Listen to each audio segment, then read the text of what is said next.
So, in 1990, I was 16 years old. And that does date me as being old now. But in 1990, I was 16, and everybody knew how to play my acoustic guitar but me. And my dad had bought me that guitar when I was 12. He really bought it for himself. But what he did was he told my mom that he bought it for me to justify being able to buy the guitar and have it. He had a 63 Dove, which we still have to this day. And it was one of those things where, you know, everybody learned to play music and play guitar. I knew how to play piano and several other instruments, but I didn't know how to play guitar. And so everybody would come over and borrow that Fender Newporter and play it. And one day I just realized everybody knows how to play my guitar except me. And so I sat down with the Mel Bay guitar chord book and taught myself to play guitar using nothing more than a Mel Bay guitar chord book. I didn't know anything. I mean, I knew scales and I knew the basics of guitar, but I didn't realize, I knew every fret was a half step. So there was, it was a learning curve on that, but overall, I understand sheet music. And so therefore I was able to do that. And for about 5 or 6 years there, I got pretty good before my world got so busy that I didn't really have enough time to play guitar. I took a several year break, and I'm not talking like 2 or 3 or 5 even. I'm talking like 20 years worth of break. But in the process, in 1991, I was 17, and I went down to buy this kind of guitar right here. It's a Fender HM Strat. And this guitar is not that guitar because I was foolish and somebody offered me more money than I had in the guitar for the guitar they originally had. And I foolishly took it, not realizing that I was going to be sentimental about it. With that in mind, that meant that this guitar, or one like it, was an electric, but then I didn't have an amplifier. And so I went down to Evans Music City to look at amplifiers, thinking I was going to wind up with an inexpensive amplifier. And what I wound up with was a Marshall JCM800 from 1982. Now, we didn't know that it was an 82 model at the time. I think the guy said it was a 79, but it's actually an 82 model. And it is something that I have kept ever since then. So I've had that guitar amplifier since the 1991 purchase when I got one of these guitars.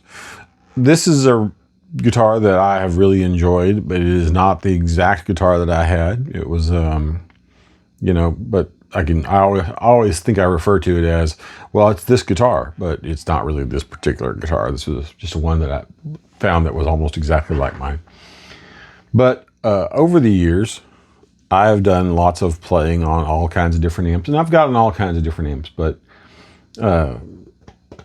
I thought that it would be fun to take a single guitar and a single amp with no effects, the pedal board is unplugged, and show what the guitars sound like through just an amp, nothing else.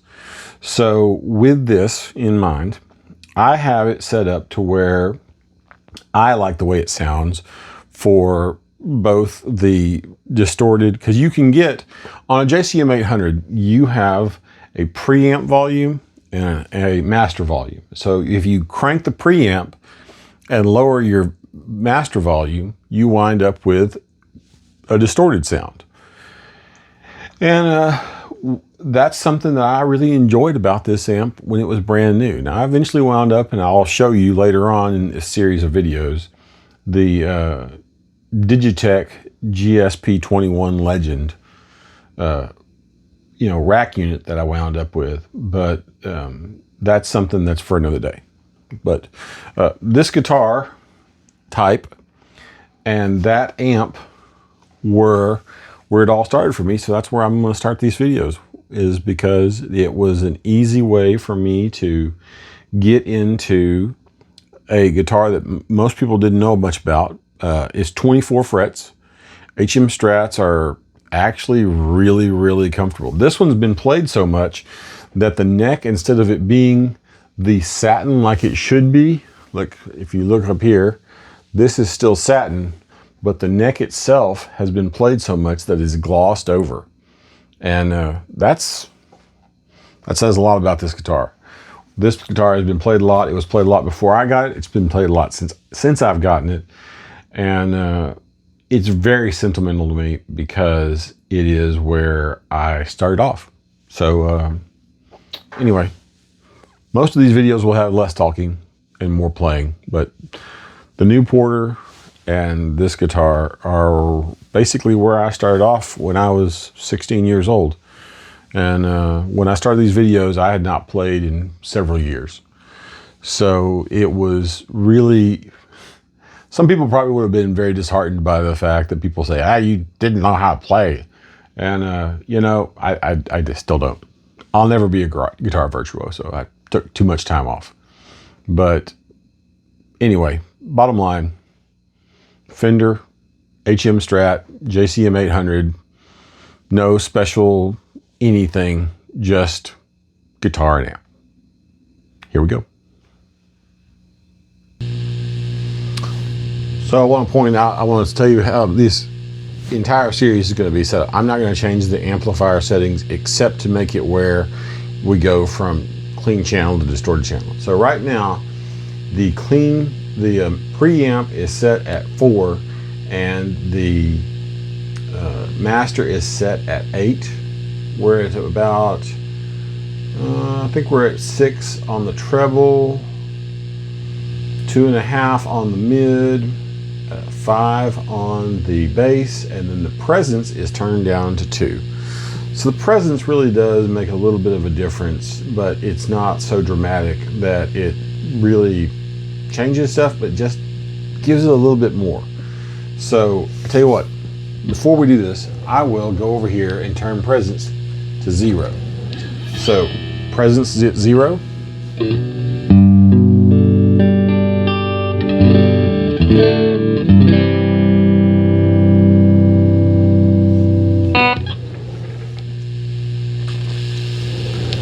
Presence at 10.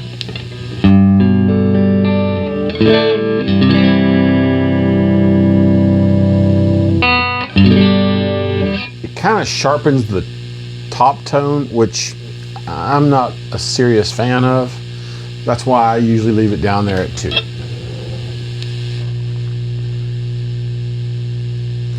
Also kind of makes the amp noisy. But this guitar has a lot of variation between the front and the rear pickups. So with that in mind, you'll notice that as I go through, it gets really loud, really quick on some of these settings.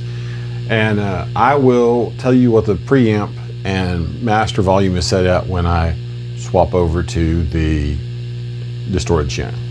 Anyway, bottom line. This is neck pickup only. Start off, I'll kind of hold the guitar up or I'll move it. You'll be able to see me move the switches, but bottom line is that, all right, here we go.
One of the really interesting things about this guitar is it came from the factory with a coil split on the super distortion in the bridge pickup. So you go from full pickup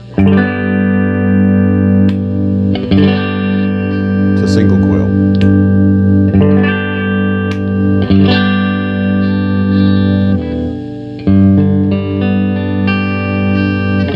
What I found most interesting about that was the guy that I bought this particular one from had no idea that's what it did. Like, he just said, I don't know what this switch does. Like, he'd never played the bridge or something, so didn't really understand what that was all about. But somebody along the way swapped in a DiMarzio hot rails right here. So it's a, basically it's a humbucker in the neck, and like I say, it's pretty hot.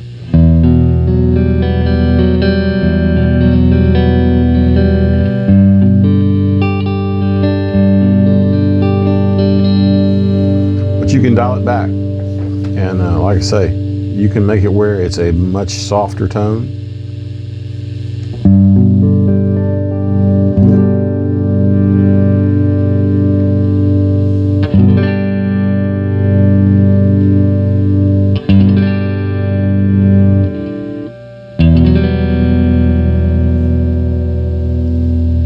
I kind of like it turned up to bright, so it's set at 10 right now.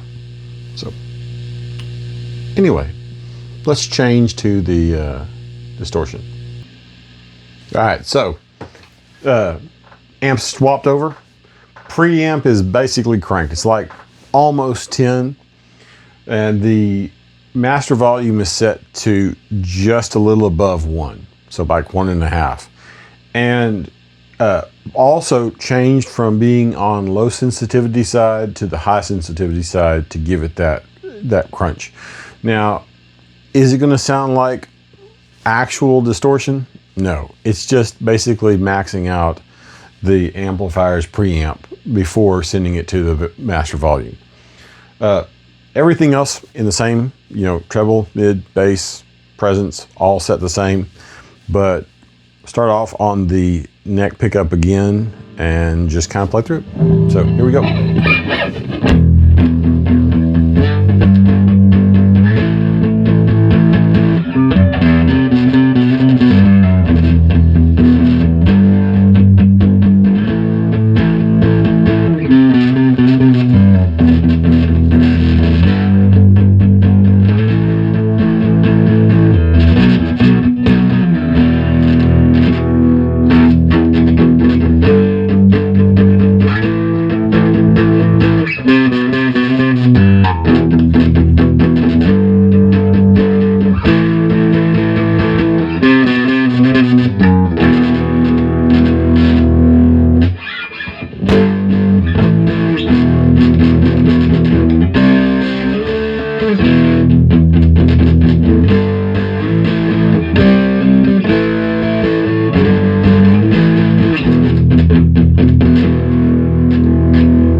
I think the cable is going bad. That's odd.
This has always been my favorite position. Well, I guess would be considered number 2 because bridge and middle.